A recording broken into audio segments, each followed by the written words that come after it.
Iya. Jadi ada teman kita juga di sini Iya. sempat kemarin tergoda untuk menjadi nasabah uang kripto ini, tapi beliau mengaku dari awal memang sudah curiga ini tidak benar ini. Iya. Karena kesadaran beliau sendiri, Mm-mm. kekhawatiran akan sesuatu yang tidak baik, kayaknya beliau berhenti jadi nasabah. Gitu. Mungkin Tribuners nanti bisa wawancara langsung dengan beliau. Iya. Pengalamannya memfatwakan kepada dirinya sendiri bahwa ini tidak baik sebelum fatwa MUI dilahirkan. Ih, luar biasa ya. Kaget pasti kalau kita lihat sebentar orangnya Tribuners. Iya. Masih muda. Untuk natondi cepat ke dia anu. Itu kan sebenarnya itu kalau ada yang tidak baik itu pasti ada dalam hati kita itu. Betul. Tidak baik ini uang kripto ini, tidak baik ini. Berhenti. Nah itulah yang diikuti oleh beliau ini teman kita ini, sehingga memutuskan untuk berhenti jadi nasabah uang kripto. Orang pangkep nih. Pangkep. Sudah. Kapan Tribuners? Iya deh. Gabung-gabung mana? Gabung. Kakakku. 2 hari makin tidak Tribuners. Iya ga. Banyaknya penggemar cari ki.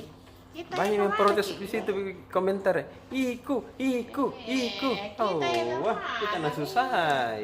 2 hari mau bicara mana kakak Oce tak pernah datang. Hari itu saya mau Tribuners. Astaga. Sudah lah. Kalau begitu kita bahas dulu. Kita selalu begini pasaman otomoto. Dua-dua ada otomoto dan properti, ini pasaman otomoto ini 2. Oh, nah sengaja gitu supaya Suka tinggal ini, kita. mobil. Apa nih? Bagus tidak perhatikan. Kita aja perhatikan. Apa itu berita di Astaga. otomoto? Daihatsu Xenia tampil baru. Launching nih Kak, Daihatsu Xenia yang terbaru. Tadi launching di Jakarta. Dia banyak kelebihan dibanding yang sebelumnya. Meskipun mesinnya sama, tapi dia dijamin lebih irit. Yep. Kenapa? Karena dia sudah pakai penggerak depan. Begitu Kak Ocha. Iya. Kita pakai penggerak depan, jadi dia lebih irit. Kenapa dia tutupinya ini? Hari yang kan itu? Nyala lagi, nyala bawah. Selain itu? Oh ya begitu. Jadi dia lebih irit. Terus ada juga kelebihannya itu dia salah. Ya, apa? Aku apa? Kelebihannya? Jadi kelebihannya ini Xenia baru, kalau yang launching tadi dia pakai penggerak roda depan. Karena dia pakai penggerak roda depan jadi lebih irit. Nah terus desain kabin lebih lega. Posisi kursi baris kedua dan ketiga bisa dilipat hingga rata. Itu. Nggak tahu. Jadi bisa rata. Jago nih. Jadi kalau misalnya mau tidur yang di depan, yang di baris kedua tuh bisa baring lebih nyaman. Atau misalnya bawa anak-anak, bisa pasang kasur di situ. Oh, ya tahu. Karena dia bertutur rata. Ya, dia tadi launching di acara Gias. Terus harganya mulai dari 190 juta.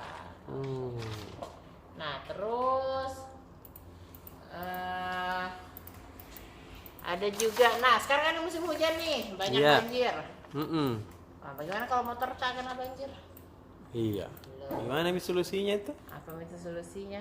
Nah, ada nih dari Yamaha nih 6 hal yang wajib dilakukan jika motor kena banjir. Pertama, jangan langsung hidupkan mesin motor kalau kita main air ke motor kata jangan langsung kalau mati jangan langsung kasih hidup. Dorongi dulu. Karena kalau motor mati setelah menerabas banjir ada potensi air masuk ke dalam mesin. Kering dulu. Sama kayak HP kalau masuk di air kapang jangan langsung kasih aktif di. Jangan langsung kasih aktif HP aja kuliah. Yang di sini. Tapi kan ini sudah dibuang. Ini mau koreksi atau? Terus Cek selang indikator, cek busi, cek kondisi oli, dan cuci dan lumasi komponen motor dan bawa ke bengkel kalau rusak. Gimana tuh Mika? Iya deh, deh. Terus tadi yang suka ngopi nih, ada tempat ngopi baru buka. Memang sekarang bisnis kopi tuh lagi maraknya. warung kopi coffee shop gitu lah, Betul. lagi naik sekali. Karena memang beda habitnya orang Indonesia, orang Makassar lah, hobi ngopi, hobi nongkrong. Betul. Kita ada Max Coffee, dia undang kita untuk pembukaannya di Jalan Ratulangi. Outlet ketiganya tuh Kak Ocha. Oh, tahu. Di sana tuh uniknya ada kayak ada namanya slow bar. Apa ini tuh? Jadi di situ kita bisa pesan kopi yang diracik secara manual sama baristanya. Tahu. Baristanya jadi dia kayak dia bikin pakai air panas berapa cc apa gitu, semua ada hitungannya sesuai dengan adanya Max Coffee. Jadi bisa kita sambil ngobrol sama baristanya sambil lihat caranya bikin secara manual, kan ada mesin tapi ini ada manual juga. Terus capaian penjualan GMTD nyaris 200% kalau capek. Hebat itu. Hingga Oktober 2021 lagi bagus ini rumah kayaknya. Arni itu ya beli rumah di GMTD. Tahu. Selamat ya Arni ya, mudah-mudahan deal dengan bank. Iya. Terus halaman 4, halaman finance. Bank Sulselbar itu rencananya mau kerjasama penyaluran kredit dengan Amarta Finance, Amarta Micro Vintage. Iya, astaga salah. Paraman salah. Terus? Bukan Amarta Finance, Amarta Vintage. Nomor 4. Lanjut lagi. Terus dia itu menyasar kredit untuk UMKM perempuan atau ibu-ibu. Tapi belum, ini masih rencana, dia masih menjajal kerjasama itu. Judulnya, subjudulnya Kak. Sekarang. Terus? Kerjasama penyaluran kredit dengan Amarta Vintage. PT Amarta Micro Vintage. Bukan. Vintage. Nah, terus jadi mereka sudah membicarakan kerjasama jadi buat UMKM perempuan, siap-siap ada penyaluran kredit yang diperuntukkan pada UMKM perempuan melalui Bank Sulselbar. Khusus perempuan? Enggak khusus sih, cuma dia sasarannya gitu ya, target pasarnya. Iya. Nah, tadi ada juga webinarnya Electronic City. Dia akan menggelar promo spesial di ulang tahunnya yang ke-20. Misalnya ada lucky draw, program undian, terus hadiah langsung, macam-macam liburan. Hadiah liburan nih, mau liburan kan? Iya Kak. Itulah, jadi belanja di Electronic City online ataupun offline nanti bisa dapat undian di ulang tahun yang ke-20. Yes. Nah, terus Pegadaian tahu TDP bangun outletnya, agennya. Karena omsetnya ini agen bisa total mencapai 9 miliar gitu. Banyak. Jadi sebagai apresiasi dia bangun agennya, outletnya. Serang deh. Udah. Dah lagi dulu. Dah. Pian. Yap. Nah, apa kita baca-baca itu deh. PSM toh seperti biasa. Ngantuk ini orang. Iya. Demi PSM ini kan. Ini latihan nih tadi ini Tribuners. Latihan nih. Setelah libur 5 hari kayaknya. Kumpul semua nih tadi pemain. Masih ada ya beberapa yang ini toh. Latihan di Bosowa Sport Center. Ini untuk persiapan seri ketiga. Iya. Karena pekan depan main mie lagi lawan PSS Sleman. Sebelumnya kan untuk laga seri ketiga ini sudah kita bahas. Seri ketiga ini akan jauh lebih padat pertandingannya ketimbang seri-seri sebelumnya. Dan tanggapan dari pelatih tadi itu Milan Lija itu menganggap ini biasa-biasa saja. Iya. Tanya tidak ada persoalan soal jadwal sekarang. Dia timnya tetap siap untuk memberikan hasil terbaik lah. Betul. Untuk di seri ketiga. Ini demi mendongkrak posisi PSM di klasemen sementara kan? Iya. Karena Sekarang hingga pekan ke-11 itu selesai seri kedua kemarin, PSM berada di posisi ke-7 Iya. klasemen sementara. Ya, kita berharap di seri ketiga melalui persiapan yang lebih baik ini sekarang di Makassar Ya. mengembalikan kondisi fisik dan mental bermain pemain bisa lebih baik lah. Betul. Kita doakan bersama saja. Dan tadi itu ada beberapa pemain juga yang masih latihan terpisah Oh, kenapa? karena cedera. Kok dong? Ya, yang cedera itu tadi masih latihan terpisah itu Abdurrahman. Abdurrahman Tosindrapi. Iya, Kan dua Abdurrahman. Kan? betul. Ini yang bek tengah yang sempat main satu Kali. pertandingan, akhirnya harus kembali menepi. Dan tadi gabung je latihan tapi masih latihan terpisah, masih didampingi oleh tim dokter. Mm-mm. Ya, semoga cepat pulih lah Iya, betul. Abdurrahman toh. Terus Syarif juga tadi, Syarif Hasik bek tengah juga ini harus latihan terpisah juga, cuma ini bukan karena cedera, Karena? karena sempat katanya demam gitu. Kok dong? Flu karena musim hujan Betul. Pancaroba di? pancaroba. Ya, bule juga bisa kan ya demam. Iya. Jadi harus cuma latihan-latihan ringan tadi, tapi itu enggak jadi persoalan kata pelatih. Sama ada juga kabar dari pemain muda PSM. Yep. Ada 3 pemain jebolan Akademi PSM yang akhirnya terpilih gabung dengan timnas U18 Tahu. di bawah asuhan pelatih Sintayong. Iya, iya, iya, iya. Ketiga pemain ini ada Edgar Ramping, Mm-mm. orang Mamasa kayaknya nih, Edgar Ramping.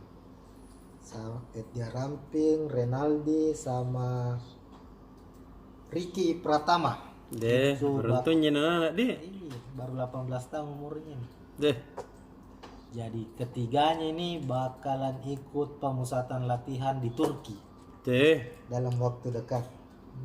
Iya, kak bisa tahu atau? Iya, keren tuh ini. Edgar sama Renaldi kan pemain senior. Maksudnya dipromosikan kemarin di tim senior PSM. Iya. Cuma untuk putaran pertama ini dipinjamkan ke klub Liga 2 Ya, ya, ya, ya. supaya dapat menit bermain tahu. Betul. Ada jam terbangnya tuh. Jam terbangnya ditambah. Jadi ya, ini kabar baik, artinya ada regenerasi yang terus berjalan di Betul. skuad PSM. Jadi selalu ada yang gabung timnas tuh. Mm-mm. Kemarin kan letih-letihnya Snawi. Ya, Iya. Snawi sekarang jadi andalan di timnas senior Iya, sekarang. betul. Karena masih muda. Sekarang ini ada lagi Mm-mm. Edgar Ramping dan kawan-kawan. Syukur tak dengar ke deh. Jadi tidak jenis regenerasinya PSM selalu Selalu ada. menghadirkan pemain-pemain yang bisa menembus skuad timnas Indonesia. Betul sekali. Gitu. Oke deh. PSM. Halaman Halaman kampus. kampus satu mah deh. Halaman kampus tadi perayaan Disnatalis Universitas Islam Negeri Alauddin Makassar Mm-mm. ke 56 tahun.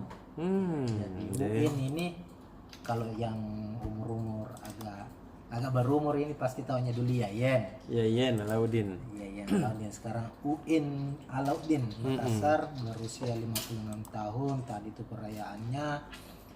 Dan harapan dari Pak Rektor Mm-mm.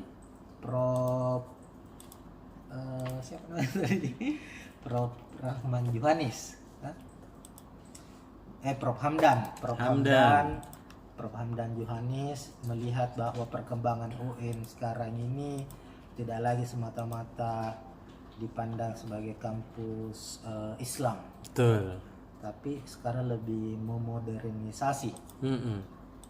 Jadi UIN sekarang itu lebih banyak mahasiswa yang daftar itu yang peminatnya untuk prodi maksudnya bukan prodi Islam-Islami? Islam begitu, tapi banyak nih teknik misalnya Oh, kedokteran banyak, tapi menurut Prof Hamdan itu bukan persoalan karena Iya. tetap ki nuansa kampus ini tetap ada ilmu-ilmu atau pengetahuan keislamannya. Iya, karena dasarnya memang begitu tahu. Iya, pada dasarnya jadi pengetahuan dengan agama ini harus berjalan beriringan. Betul. Ini demi mendapat pahala dunianya, dapat Akhiratnya pahala juga. akhiratnya juga. Begitulah. Keren ini nanti. Itu mau satu mau di Satu mau. Kota? halaman kota. Kabar ini di Makassar dan Sulawesi Selatan ini kayaknya lagi terus dirundung persoalan hukum ini, Kodong, kenapa sih? kasus dugaan korupsi. Polda Sulawesi Selatan ini baru-baru saja kembali memeriksa beberapa saksi terkait dugaan korupsi bantuan sosial COVID-19, bansos COVID-19 Kota Makassar. Iya deh. Itu 2020 kemarin kasusnya tuh dilaporkan. Nah, ini terus dilakukan penggalian dengan mendatangkan beberapa saksi, bukan beberapa lagi, puluhan. Dan tadi itu salah satu saksinya itu Bapak mantan PJ Wali Kota, Pak Kanda Iqbal Suhaib, diperiksa Diperiksa ki. sebagai saksi. Saksi tahu. Harus luruskan dulu ini. Iya. Karena belum ada penetapan tersangka, satupun tersangka kan. Pak Iqbal waktu itu kan menjabat di masa awal-awal COVID. Iya. Pasti tahu persis seluk-beluk kebijakan bantuan sosial ini, dan itu dimintai keterangan oleh pihak Polda Sulsel karena audit BPK juga belum keluar. Jadi sambil mau memeriksa berbagai keterangan saksi juga Polda menunggu hasil audit sebelum menetapkan tersangka. Betul. Kita tunggu saja perkembangannya. Dan ini akan menarik, tentunya ini menarik karena kan kalau korupsi bansos COVID itu kan kemarin jelas ada Menteri Sosial kemarin tuh sempat siapa kayak itu namanya yang dari Partai Gerindra ya, dan di Pemprov Sulsel juga sempat ada juga dilaporkan, tapi ini masih terus berjalan kasusnya di Polda Sulsel. Iya. Sekarang Kota Makassar lagi. Jadi kita tunggu saja tuh. Iya. Ini demi kemaslahatan umat ini. Betul. Begitu mungkin. Coba IPA nanti besok deh. Dah.